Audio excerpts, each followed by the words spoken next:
I'll show you guys what I've been messing around with.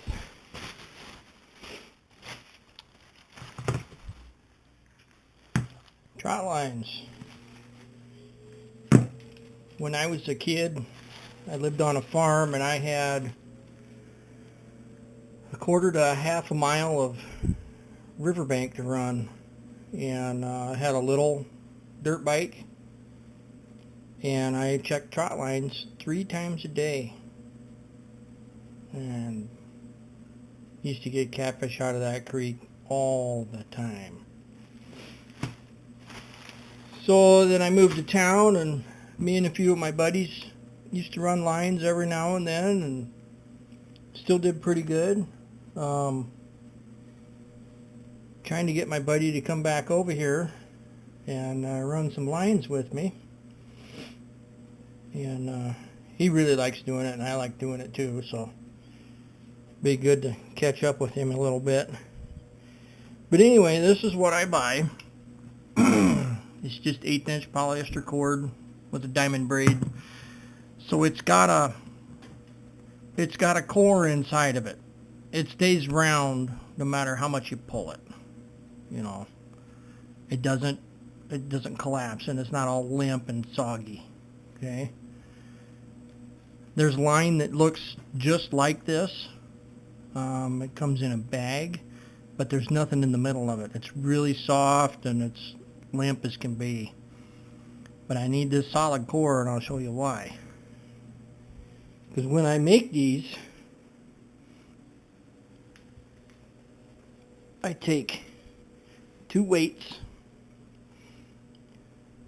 got a hole in them, timed to the end, and then I go up about 16 to 18 inches, and I'll tie a knot, and then I'll slide a barrel swivel on, and then I'll tie another knot.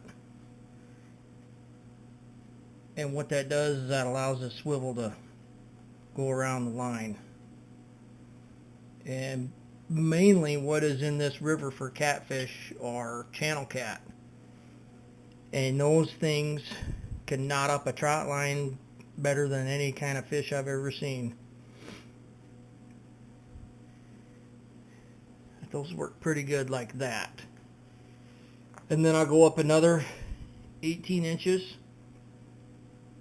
and put another swivel, another 18, put another swivel, and then that's it. Because where I fish, I'm allowed 5 lines total and no more than 15 hooks. Or I could have 1 line with 15 hooks, or any combination in between. The thing is no more than 5 and no more than 15 hooks. So to maximize the catch, I make 5 lines with 3 hooks, and I've discovered over the years that it doesn't really matter what you put in for bait, because a channel cat will eat absolutely anything. What matters is where you put your bait, and that helps with a larger quantity of lines. Then you can cover more water efficiently.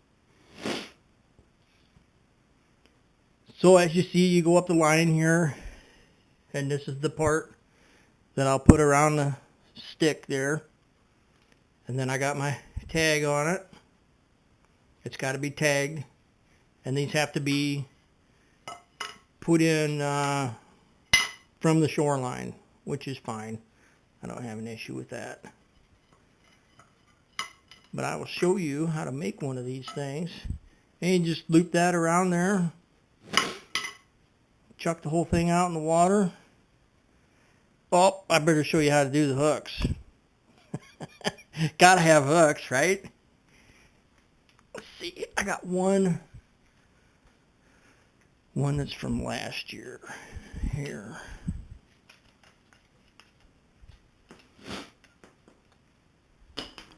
So this is how I would do the hooks. This is 75-pound Mason braided line. And this one is a 2/0 hook. And that's a smaller swivel, but it's still swivel. And those are what you would call the dropper, because it drops off the main line. So I got this at 12 foot right here. That'll get me 4 of these lines out of that one spool of this stuff.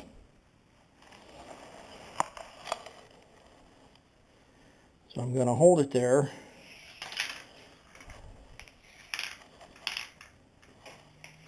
Instead of measuring each one. Oh, I got a knot in it. How'd that happen? That's not going to come out either.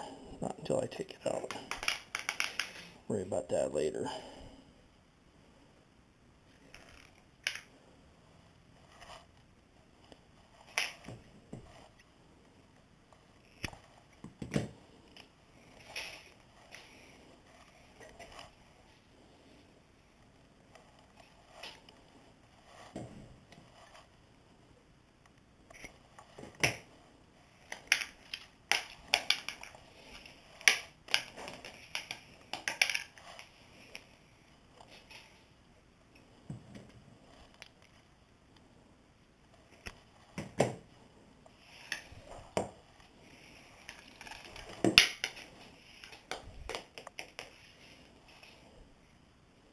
Wow, I had some extra.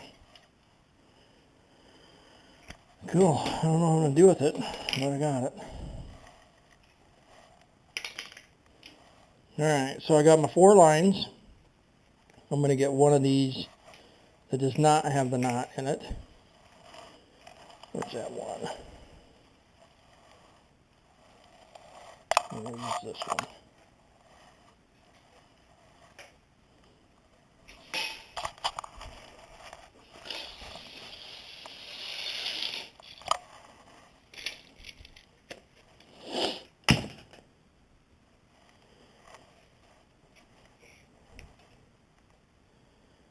What I'm going to do is I'm going to take this one. I'm going to feed it through these weights if I can.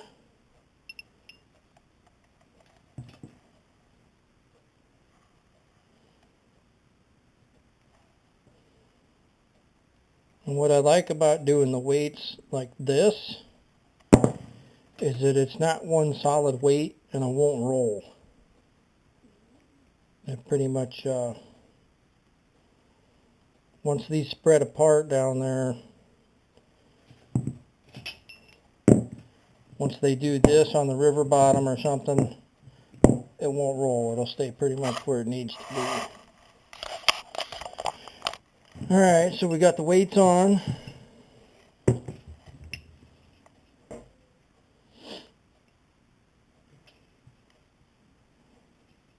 Tie that thing up. Pull it tight. Don't hurt yourself. Okay, and then I'll knot this again, and then I'll trim the end, and then I will melt it. But from there, I'm going to go up about 16, and I'm going to tie a knot. Just a simple overhand knot.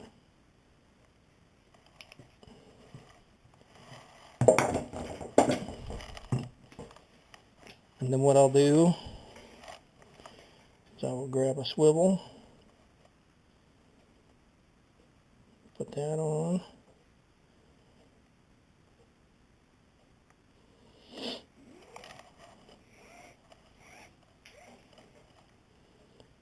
Okay. Then I'm going to leave about a ½ inch of space.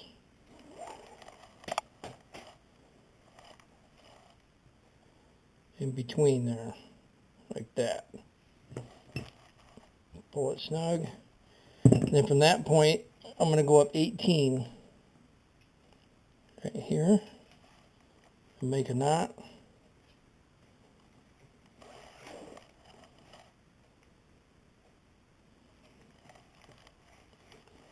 Put a swivel on again.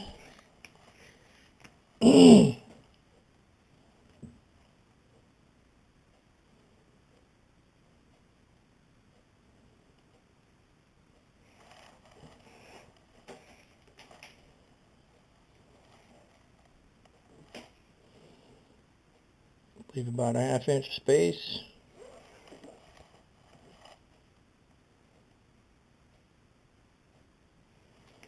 Pull it snug. Go up 18 again. This will be my last swivel.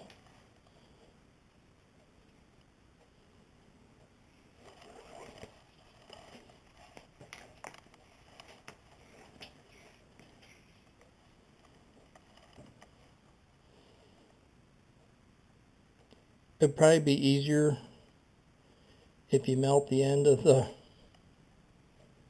tag end before you start putting this all together, because they do want to come apart. Okay. Slide another swivel on, tie your knot. About a 1/2 inch space. Pull it tight. So there we've got the weights, the 3 swivels. I'm going to come up here and I'm just going to loop it like this and run it through itself, and then I'm going to pull that tight. And what I want to do is cut this off and melt the end of it. And then when I go to put this on the stake,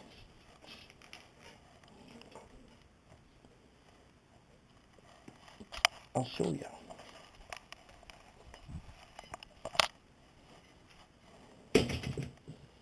So when I have this like this, I'm going to loop it, pull that through, and I'm going to put it in my stake here. And then you want it all snug on there. And what I always like to do is say that the land is here and the river is here. So I'm on this bank of the river. I'll stick this thing in the mud, and what I want to do is at least have some kind of pressure on this at all times. So whether I throw this straight out into the river, I want this to be pulling on that. If I throw it at an angle to the shoreline, I still want this to be pulling on it. I don't want this like this, where this thing can just fall off, or a raccoon or something come and just take it off of there. So you want constant tension on that. And you'll take a hog ring here, and you'll put your trap tag on it. Keep the DNR happy, and I guess we gotta put a hook on it. So these are a 2/0 true turn hook. They're stainless. They're fairly sharp. This is that 75-pound Mason line. It's a braided line. This old school stuff. I've had that a long time. It's pretty tough too. Anyway, I'll make these droppers, and the reason I make them 2 strands is because that fish might be on there in 24 hours. And if he's got this thing in his mouth, his teeth are raking across us that whole time. And catfish teeth are like they're like really small needles, a whole bunch of them. And I don't want it damaging my line and getting off, swimming away with a hook in his mouth. If I want him swimming away, I'll let him go without a hook. So you got your barrel swivel here. You're going to stick that through, and then you're going to open this up, and you're going to put the hook through it, and then just pull on it. And there you go, your hook's on the line. Something else I want to show you. To get this off, or I'd end up wearing it. Alright. So, let's see, we're out at the river. This is the yellow line, the tape measure is the river bank, and this side is the river. Let's just say that this line I'm going to put on here is my entire trot line. Up here at this end is where my wooden stake is in the mud. So I'll go down here, I'll have a hold of the end of the line, I'll have a hold of the weights down here. And what I will do is I will throw this up in the water, up above, and let it land. And then the current is slowly going to drag this thing back to wherever it stops. And in most river systems, the riverbank, is a gradual, it comes up gradually. And catfish like to feed in the shallows along the riverbank. So what I've done is I've got a weight down here. Then we had a hook here, and we had a hook here, and we had a hook here. So you can see that as the depth goes here, we've got these 3 areas covered almost up to the shoreline. So any fish swimming along the shoreline at this depth, whatever it may be, he might go for this bait. If there's another one, he might go for this one. If there's one up tight against the shoreline, he might go for this. If you want to catch carp, these things are a blast to catch carp on.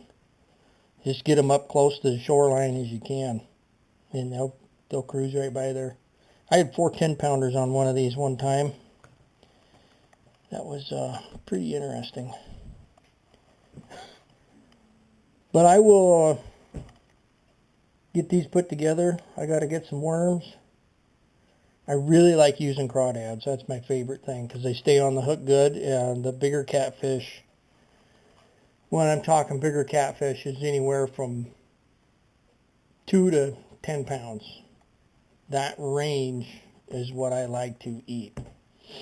They love those crawdads, and they will readily hammer those.